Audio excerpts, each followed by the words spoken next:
Hi guys, welcome to Vicky and lucky channel. Hi. So இன்றைக்கி என்ன வீடியோன்னு பார்த்தீங்கன்னா, அவர் லவ் ஸ்டோரி எபிசோட் 2.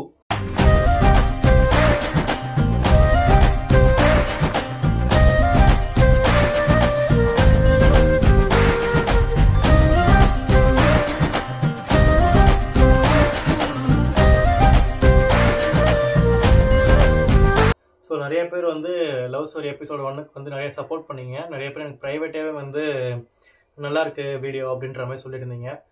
நன்றி நன்றி நன்றி. இதை தவிர எனக்கு வேற என்ன சொல்றதுன்னு எனக்கு தெரியலங்க. வர்றேங்க. ஸோ அதான் அது பார்த்தீங்கன்னா அதான் ஃபுல்லாகவே நாங்கள் எப்படி மீட் பண்ணோம், எப்படி எங்கள் லவ் யார் ஃபஸ்ட்டு ப்ரப்போஸ் பண்ணோம், எங்கே மீட் பண்ணோன்றதை பற்றி பேசியிருப்போம். ஸோ இந்த இடத்துல பார்த்தீங்கன்னா லக்கி வந்து ஃபஸ்ட்டு இந்த வீடியோ பார்க்குறதுக்கு முன்னாடி யாரெல்லாம் அந்த வீடியோ பார்க்கலையோ அவங்க பார்த்துட்டு வந்துடுங்க. ஸோ இல்லைன்னா இந்த வீடியோ புரியாது உங்களுக்கு. ஸோ அதோட செகண்ட் பார்ட் தான் இது, ஓகேங்களா? ஸோ இதில் பார்த்தீங்கன்னா லக்கி வந்து எப்படி எங்கள் வீட்டுக்கு ஃபஸ்ட்டு வந்தா, அம்மாவுக்கு வந்து எப்படி இவளை ஃபஸ்ட் இன்ட்ரடியூஸ் நான் கொடுத்தேன். ஸோ அதெல்லாம் பற்றி இந்த வீடியோவில் பேசலாம். சொல்லு லக்கி, எப்படி நீ ஃபஸ்ட்டு அம்மாக்கிட்ட பேசினேன்? நான் ஃபோனில் விக்கி என்ன வந்து ஃபோனில் இன்ட்ரோ என்ன இன்னைக்கு ரொம்ப ஜாம் ஆகுது. இன்ட்ரோ பண்ண அம்மா கிட்ட.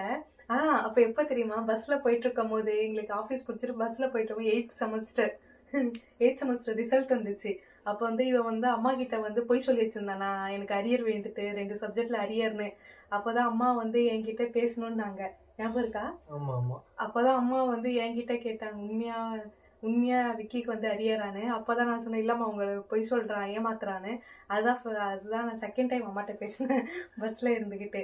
அதுக்கப்புறம் வந்து கொஞ்சம் கொஞ்சமாக டெய்லியும் அம்மாட்ட பேசுவோம். எப்போனா ஹாஸ்டல் எப்படின்னா ஆஃபீஸ் முடிச்சுட்டு ஹாஸ்டலுக்கு போவோம், ஃப்ரெஷ்அப் ஆகும், நான் சாப்பாடெலாம் பேக் பண்ணிட்டு வருவேன். நைட்டு போல் இவனும் அம்மாட்ட பேசுவேன், நானும் அந்த டைமில் அம்மாட்ட பேசுவோம். அடுத்தது ஒரு நாள் வந்து இவன் வீட்டுக்கு எதுக்கோ போனான், ஏதோ ஒர்க்குன்னு சொல்லிட்டு. இல்லை கவர்மெண்ட் எக்ஸாம் தானே கவர்மெண்ட் எக்ஸாம் எழுத போனேன் வீட்டுக்கு. அப்போ வந்து நைட்டு வரப்போ வந்து அம்மா எனக்கு வந்து ப்ரானும் ஓட்ட வடையும் அனுப்புனாங்க. அப்போ வந்து இவன் வந்து எனக்கு சர்ப்ரைஸா வச்சிருந்தான். அந்த உளுந்த வடை தான் அப்படி சொல்றா, ஓட்ட லாங்குவேஜ்ல இருந்து. ஸோ குழப்பிக்காதீங்க. அந்த வடையும். ஆனா இவன் வந்து என்னன்னா சர்ப்ரைஸா வச்சிருந்தான் ஹாஸ்டல் வர வரைக்கும். ஆனா இவனுக்கு முன்னாடி அம்மா எனக்கு கால் பண்ணி சொல்லிட்டாங்க, emotional damage. ஹாஸ்டல்ல சாப்பாடு சாப்பிட்றாதம்மா, ஒயிட் ரைஸ் மட்டும் இருந்தா எடுத்து வச்சுக்கோ, நான் உனக்கு ப்ரானும் வடையும் அனுப்பியிருக்கேன்னு. அப்போதான் வந்து விக்கி வந்து அப்போதான் ஃபர்ஸ்ட் டைம் அம்மா சாப்பாடு சாப்பிட்டேன். அதுக்கப்புறம் வந்து ஆமாம், அது அப்போ தான் ஃபஸ்ட் டைமு. ஸோ இதுக்கப்புறம் அவங்க ஃபோனில் எனக்கு நான் இல்லைனாலும் பரவாயில்ல, அவங்க 2 பேர் தனியாக பேசிக்கிறது. ஸோ அந்த மாதிரி டெய்லி அப்படியே போயிட்டு இருந்தது. என்னை பற்றி இவ வீட்டில் கோழி முட்டுறது, அவங்க வந்து இவள்கிட்ட சொல்கிறது. ஸோ அந்த மாதிரி போயிட்டு இருந்தது.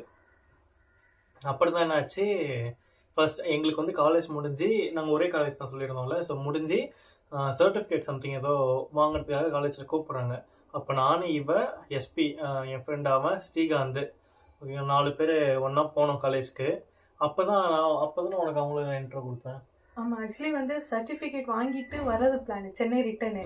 அப்போ அம்மா தான் சொன்னாங்க, இவ்வளோ தூரம் வந்துட்டீங்க. நான் என்ன கேட்டேன், நான் கண்டினியூ பண்ணுறேன், நீங்கள் நடுவில் வந்து பேசுகிறேன். அதுக்கு இல்லடி ஒன்னு பிரேமியா ஸ்ரீகாந்த் அப்பதான் கேட்டேன்.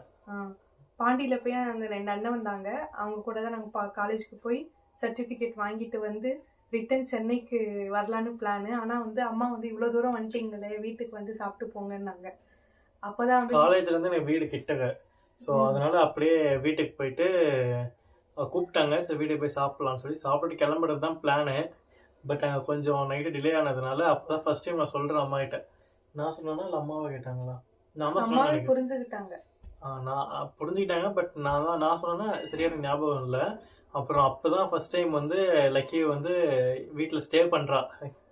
அப்போ லூனா டாக் நீங்கள் பார்த்துருப்பீங்க, செம்ம பயம் இவளுக்கு. இப்போ ஓடியாருவா, பெட்ல கீழே இறங்க மாட்டா. அவ வந்து ஜாலி டைப், எல்லாத்தையும் வந்து ரொம்ப பழகுவா. இவ செமையா பயந்துக்கின்னு நல்லா ஃபன் பண்ணிட்டு இருப்பாங்க. அப்போதான் ஃபர்ஸ்ட் டைமு இவ வந்து வீட்டில் ஸ்டே பண்ணது. அப்புறம் அப்போதான் தங்கச்சி அப்போதான் ஃபர்ஸ்ட் டைம் பார்க்குறேன் நேரில். ஸோ அப்போதான் தங்கச்சியுமே அவள் ஃபர்ஸ்ட் டைம் நேரில் பார்த்தா. அப்புறம் அவங்களுக்குள்ள நல்லா க்ளோஸ் ஆகிட்டாங்க, நல்லா ஜாலியாக பேச ஆரம்பிச்சிட்டாங்க. அடுத்த நாள் நம்ம கிளம்பி வந்துட்டோமா? அடுத்த நாள் இல்ல நம்ம பெரிய கோயிலுக்குலாம் போனோம்ல, ஆமாம். வெள்ளை ஸோ கோயில்ல சுத்தி அடுத்தது சாட்டர்டே பார்த்துட்டு. சண்டேவோ சம்திங் ஒரு லீவ் இருந்தது. ஸோ அப்படியே போயிட்டு ஃபுல்லாக சுற்றிட்டு அப்புறம் தான் சென்னை கிளம்பி வந்தோம். அப்பப்போ நான் எப்போல்லாம் வந்து ஊருக்கு போகிறேனோ தனியாக, ஐ மீன் அதுக்கப்புறம் நான் எப்பப்போலாம் தனியாக வீட்டுக்கு போகிறேனோ அப்போல்லாம் வந்து பார்த்தீங்கன்னா இவளுக்கு இந்த எறாவும் அந்த மெதுவடையும் ரொம்ப பிடிக்கும்.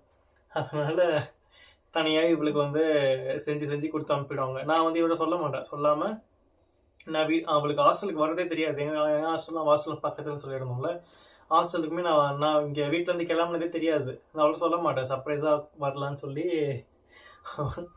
சர்ப்ரைஸாக வந்து ஒரு தடவை என்ன பண்ணேன், என் ஃப்ரெண்டு வந்திருக்காங்க லக்கி, ஏதோ சம் டாக்குமெண்ட்ஸ் வந்துட்டு வாங்கணும், நீ அதை கொடுத்துரு, காசு ஏதோ கொடுத்துரு அப்படின்னு சொல்லிட்டு கீழே போ அப்படின்னு சொல்லி இவர் ஃபோன் அடிச்சு சொல்லிட்டேன், நான் ஊரில் இருக்கேன்னு சொல்லி.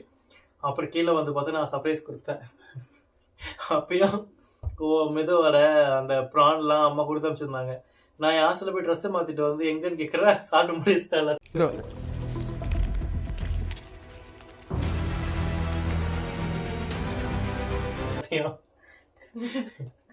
அதனால் கொடுத்தது அவளுக்கு தான் கொடுத்தாங்க. ஸோ அதனால் அவளுக்கு அவ்வளோ, ஏன்னா ஹாஸ்டல் ஃபுட் சாப்பிட்டு ஸோ அந்த மாதிரி தான் ஃபுல்லாக போயிட்டு இருந்தது. அப்புறம் ஒரு கட்டத்தில் பார்த்திங்கன்னா எந்த ஃபங்க்ஷனாக இருந்தாலுமே நாங்கள் 2 பேரும் ஒன்றாவே வீட்டுக்கு போயிடுறது. நாங்கள் போகிறதானாலும் அம்மா அங்கே ஃபோன் பண்ணி மந்த்லி ஒன்ஸ் வீட்டுக்கு வாங்கன்னு 2 பேரையும் கம்பல்சரி கூப்பிட்ருவாங்க. ஸோ அதுலேயே பார்த்திங்கன்னா நாங்கள் எப்போவுமே வீட்டுக்கும், தங்கச்சி அப்போ காலேஜ் தான் படிச்சுட்டு இருந்தா. ஸோ அவளும் போர் அடிக்குதுன்றதுனால எங்களை கூப்பிட்ருவா. ஸோ கூப்பிட்டு அப்படியே ஃபுல்லாக நானும் தங்கச்சி லக்கி 3 பேரும் ஃபுல்லாக ஜாலியாக சுற்றிட்டு, அதுவும் அங்கே வீட்டுக்கு வரும்போது எல்லாமே பிரேமு இல்லை ஜெகதீஷ் தான் அங்கே வந்து எங்களை பிக் பண்ணிவிட்டு ஒரு தடவை நல்லா அவனுக்கு ஞாபகம் இருக்கும். ஒரு தடவை என்னாச்சு, அம்மாவுக்கு பர்த்டே. ஸோ அப்போ வந்து நான் லக்கி இங்கேருந்து போயிட்டுருக்கோம். அங்கே போயிட்டு அவங்கள வர சொன்னதுக்கப்புறம் வந்தானுங்க. அது ஜெகதீஷ், கோகுல், பிரேம் 3 பேர் நினைக்கிறேன் வந்தானுங்க. வந்துட்டு வண்டி அவங்கள்ட்ட வந்து வாங்கிட்டு நானும் லக்கி அவனுங்க வீட்டுக்கு போக சொல்லிட்டோம். நானும் லக்கி பின்னாடி வரணும்னு சொல்லிட்டு நாங்கள் போயிட்டு, சரி அங்கே அம்மா வந்து பானிபூரி வாங்கிட்டு வர சொன்னாங்க. ஞாபகம் இருக்கு அந்த இன்சிடென்ட்டு. நாங்கள் போய் பானிபூரி வாங்கிட்டு இருக்கோம். அப்போ தான் ஜெகதீஷ் அங்கே ஃபோன் அடிக்கிறான். ஃபோன் அடித்து எங்கே இருக்கீங்க, எவ்வளோ நிறைய ஆகும்னா, வந்துட்டு இருக்கேன் வீட்டுக்கு அப்படின்னு சொல்லிட்டு இருந்தேன். ஆனால் அப்போ நான் வந்து பானிபூரி வாங்கிட்டு இருந்தோம். அவனுங்க என் பின்னாடி தான் நின்றுருக்கானுங்க. இப்போ பின்னாடி நின்று இருந்து வீடியோ எடுத்துன்னு இருக்கானுங்க. இதெல்லாம் நடக்குது. எனக்கு தெரியாது அவங்க என்ன எடுத்துட்டு இருக்காங்கன்னு. அப்புறம் இந்த வீடியோ எனக்கே அனுப்புறான். மாட்டிக்கிட்ட பங்கு. ஸோ இந்த மாதிரிலாம் நிறையா அங்கே ஃபன் பண்ணிட்டு இருப்பானுங்க. ஸோ அப்புறம் வீட்டுக்கு அதான் ஃப்ரீக்வெண்ட்டாக எந்த ஃபங்க்ஷன்ஸ் இருந்தாலுமே இல்லை மந்த்லி ஒன்ஸ் 2 months ஒன்ஸ் வீட்டுக்கு போக ஸ்டார்ட் பண்ணி தான் அப்போ வந்து இவள் வந்து அம்மாவுக்கும் தங்கச்சிக்கும் ரொம்ப க்ளோஸ் ஆக ஆரம்பிச்சிட்டா. அப்புறம் சில ஃபங்க்ஷன்ஸ்க்கெலாம் அப்பாவும் ஊர்லேருந்து வருவாங்க. ஸோ அப்போ வந்து அப்பாக்கிட்டையுமே கொஞ்சம் அது அவ்வளோ பேச முடியாது, பட் ஸ்டில் க்ளோஸ் ஆகி அப்படியே போயிட்டு இருந்தது. ஆமா பேசுறீங்க என்ன பேசுறது. ஆமா, அதுக்கப்புறம் விக்கி நீ வந்தா வீட்டுக்கு வரலன்னா கூட பரவாயில்ல, லக்கி நீ வாமான்னு அம்மா என்ன கூப்பிடுவாங்க. அம்மா என்ன கூப்பிடுவாங்க. ஸோ மந்த்லி ஒன்ஸ் ஆச்சும் போயிடுவோம் வீட்டுக்கு. அங்கே போய் ஒரே வெட்டு தான். சாப்பாடெல்லாம் சாப்பிட்டுட்டு அடுத்த டைம் போகிறது தெரியாது. எந்திரிக்கிறது 10 மணிக்கு. மெயினாக நானும் கீர்த்தியும் தங்கச்சி 10 மணிக்கு எந்திரிப்போம். எந்திரிச்சிட்டு அம்மா ஏதாச்சும் ப்ரஷ் பண்ணுவோம், அம்மா எங்களுக்கு ஏதாச்சும் பிரேக்ஃபாஸ்ட் செய்வாங்க, சாப்பிடுவோம். திரும்பி மதியானம் ஏதாச்சும் நல்ல சாப்பாடு, ஃபுல்லாக நான்வெஜ் தான். 3 நாள் இருந்தாலும் 3 நாளுமே நான்வெஜ் தான். சாப்பிட்டுட்டு ஈவினிங் போல் நானே விக்கி கீர்த்தி வெளில எங்கேயாச்சும் போவோம். சுற்றி பார்த்துட்டு வெளிலலாம் போயிட்டு வந்து சுற்றி பார்த்துட்டு வெளியே சாப்பிட்டுட்டு வீட்டுக்கு அம்மாவுக்கு கொஞ்சம் எடுத்துகிட்டு வந்து சாப்பிட்டுட்டு திரும்பி நைட்டும் நான்வெஜ்லாம் சாப்பிட்டுட்டு படுக்கிறதுக்கு மணி 2 ஆகிடுது. ஆமாம், அங்கே வீட்டுக்கு நாங்கள் எப்பப்பெல்லாம் போகிறோமோ மினிமம் தூங்குறதுன்னு பார்த்தீங்கன்னா ஒரு 1 o'clock 12:30 அந்த மாதிரி ஆகிடும். ஸோ ஒன்றா அப்படியே கதை பேசிட்டு ஜாலியாக அப்படியே தூங்கிடுவோம். ஸோ இதில் அதான் அப்புறம் இன்னும் சொல்ல மறந்துட்டேன். ஸோ இதில் பார்த்தீங்கன்னா ஃபஸ்ட் எபிசோடில் பார்த்துட்டு என் ஃப்ரெண்டு விக்னேஸ்வரன் வந்து எனக்கு ப்ரைவேட்டாக சொல்லிடுவான். ஆக்சுவலாக அவன்கிட்டையுமே நாங்கள் பேசியிருக்கோம். லக்கி யாருன்னு சொல்லி கேட்டுட்டு இருந்தோம். சொன்னல ஸ்ரீகாந்தையும் கேட்டிருக்கோம், ப்ளஸ் இவன்ட்டையும் விக்னேஸ்வரன்ட்டையுமே வந்து இதை பற்றி பேசியிருக்கோம். விக்னேஸ்வரன் கிரண் கிட்டலாம். கிரணோட நாய் பேர் லக்கி. அவனை கலாச்சிட்டு இருப்போம் லக்கி, அவன் அந்த டாக் பேரை சொல்லி ப்ளஸ் நான் விக்னேஸ்வரன்ட்டையுமே பேசியிருப்போம் இதை பற்றிலாம். ஸோ அதுக்கப்புறம் அவன் சொல்லும் போது தான் எனக்கு ஞாபகமே வருது. ஸோ இதெல்லாம் பேசியிருப்போம் நடந்திருக்கு அப்படின்ற மாதிரி. ஸோ இன்னும் நிறைய மெமரிஸ் இருக்குது எனக்கு. அதெல்லாம் டக்குனு ஸ்ட்ரைக் ஆக மாட்டேதுலாம் 3rd year 4th year நடந்தது. ஸோ அதனால் அப்படியே போச்சு. இந்தமாரி தான் அவன் வந்து நம்ம வீட்டுக்குள்ளே வந்து இன்ட்ரடியூஸ் ஆனான். ஸோ அப்படியே போச்சு. இதில் வந்து நல்லா க்ளோஸ் ஆகிட்டோம். ஸோ அதுக்கப்புறமா பார்த்திங்கன்னா தங்கச்சி நான் என்கிட்ட பேசுகிறாங்களோ இல்லையோ இவ ஆஃபீஸ் முடிச்சுட்டு வந்துட்டு கீர்த்தி ஃபோன் பண்ணி ஒரு 1/2 மணி நேரம் 1 மணி நேரம்னு பேசிகிட்டே இருப்பாங்க. நான் தனியாக போர் அடிச்சுன்னு உட்காந்துன்னு தான் இருப்பேன். எப்போ விக்கி? எம்எம்எஸ்ல ரீதிங்லாம் ஞாபகம் இல்லை. நீடி முடிச்சுட்டு கீர்த்திட்ட பேசியிருப்பில்ல ஆஃபீஸ் முடிச்சுட்டு. ஆமா, நான் பேசிட்டு இருப்பேன், எனக்கு போர் அடிக்கும். எனக்கு சொல்ற போர் அடிக்கும்னு இவங்க பேசிட்டு இருப்பாங்க. ஆஃபீஸ் முடிச்சுட்டு வந்து 1/2 மணி நேரம் 1 மணி நேரம் பேசிட்டு இருப்பாங்க. எனக்கு போர் அடிக்கும், தனியாக உட்காந்துட்டு இருப்பேன். ஒன்றும் பேச மாட்டோம், இவனை பத்தி குறைதான் சொல்லிட்டு இருப்போம். போய் ஏதாச்சும் பண்ணிட்டு வருவான், இல்ல அம்மாவுக்கு பிடிக்காத ஏதாச்சும் பண்ணிட்டு வருவான், அதெல்லாம் போட்டு கொடுத்துட்டு இருப்பான், அவ்வளவுதான். ஸோ இதான் வேலையை அவங்க 2 பேருக்கும் மாற்றி மாற்றி எதாவது பேசிக்கிட்டு இது பண்ணிட்டு இருப்பாங்க. ஸோ அப்படி தான் கைஸ், இதுதான் இப்படி தான் இவளை லக்கியை வந்து நான் அம்மாட்ட இன்ட்ரடியூஸ் பண்ணது. அப்புறம் இப்போ வந்து பார்த்தீங்கன்னா லக்கி வீட்டில் என்னை எப்படி தெரியும் அப்படின்றத பற்றி லக்கி சொல்லுவா உங்களுக்கு. விக்கி வந்து எங்க வீட்ல முன்னாடியே தெரியும். காலேஜ் முன்னாடியே தெரியும். பக்கத்துல தான் அவளுக்கு பார்த்தா தான் நான் அழிஞ்சு வித்துருவேன். இல்ல, விக்கி வந்து இங்க சென்னைக்கு வந்த புதுசுல வந்து எனக்கு வந்து விக்கி தான் ஃப்ரெண்டு. அப்ப சென்னை, அப்ப அம்மா இவன்ட்ட தான் பேசுவாங்க. அப்ப வர எனக்கு, அப்ப நான் வீடு எடுத்து ஸ்டே பண்ணனால எப்பவுமே லஞ்சு விக்கி தான் கொண்டு வருவான். அப்பதான் அப்பா அம்மாட்ட சொல்லி அப்ப சொல்லுவேன். அப்பதான் விக்கிய தெரிய வந்தது. அதுக்கப்புறம் வந்து நாங்க வந்து லவ் பண்றது வந்து வீட்டுல சொல்றதுக்கு எனக்கு ஒரு கூச்சமா இருந்ததுனால தான் விக்கிய விட்டுதான் சொல்ல சொன்னேன். அதுக்கப்புறம் இவன் தான் அம்மாட்ட சொல்லி இவனும் அம்மாவும் பேசிக்கிட்டாங்க. என்ன பேசிக்கிட்டீங்க? ஆமாம், ஒரு கட்டத்துக்கு மேலே ஆல்மோஸ்ட் ஒரு 3 இயர்ஸ் தாண்டி இருக்கும். அதுக்கப்புறமா 2 இயர்ஸ், அப்போ 2 இயர்ஸ் கிட்டே இருக்கும். அப்போ வந்து என்னாச்சு, சரி இதுக்கு மேலேயும் வீட்டில் கொஞ்சம் மறைக்க வேண்டாம் அப்படின்றதுனால அவங்க வீட்டில் வந்து இந்த மாதிரி நான் சொல்லிட்டேன். ஃபோன் பண்ணி என்கிட்ட கொடுத்துட்டா அவளை சொல்லதுக்கு.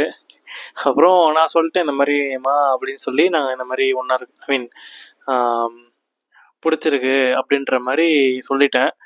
அவங்க உடனே சிரிச்சிட்டு இருந்தாங்க. எனக்கு உடனே ஷை ஆகி அப்புறம் இவள்கிட்ட நான் கொடுத்துட்டேன் ஃபோனை. அப்புறம் அவங்க அதே மாதிரி தான், அவங்களுக்கு ஓகே தான், கேஷுவலாக தான் அதை எடுத்துக்கிட்டாங்க. ப்ளஸ் நானும் கொஞ்சம் நல்ல பையனாக இருக்கிறதுனால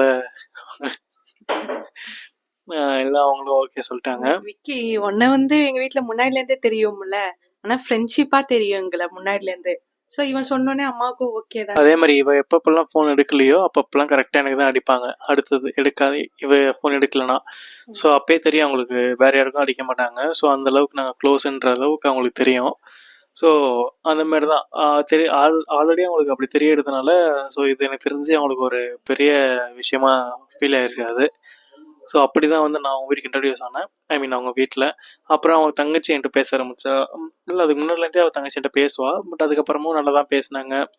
அப்புறம் நார்மலாக அப்படியே நல்லா போச்சு. அவங்க வந்து நம்ம வீட்டுக்கு வருவாங்க, நம்ம அவங்க வீட்டுக்கு போவோம். ஸோ இந்த மாதிரி அப்புறம் அம்மா பேச ஆரம்பித்தாங்க, எங்கள் வீட்லேயும் அவங்க வீட்லேயும். அந்த மாதிரி அப்படியே ஸ்மூத்தாக அப்படியே போயிட்டுருக்கு.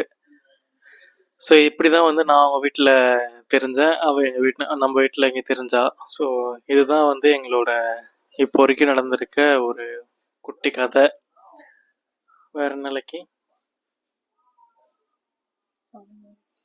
அவ்வளோதான் கைஸ். இதில் ஏதாவது உங்களுக்கு டவுட்ஸ் இருந்ததுனாக்கா நீங்கள் எங்களுக்கு கமெண்ட் பண்ணுங்கள். ஸோ உங்களுக்கு நான் கமெண்ட்ஸில் ரிப்ளை பண்ணுறேன். நிறைய கமெண்ட் வந்ததுனாக்கா இது தனியாக நான் வீடியோ மேக் பண்ணி அதுக்கு உங்களுக்கு கிளாரிஃபை கொடுக்குறேன். ஓகேங்களா?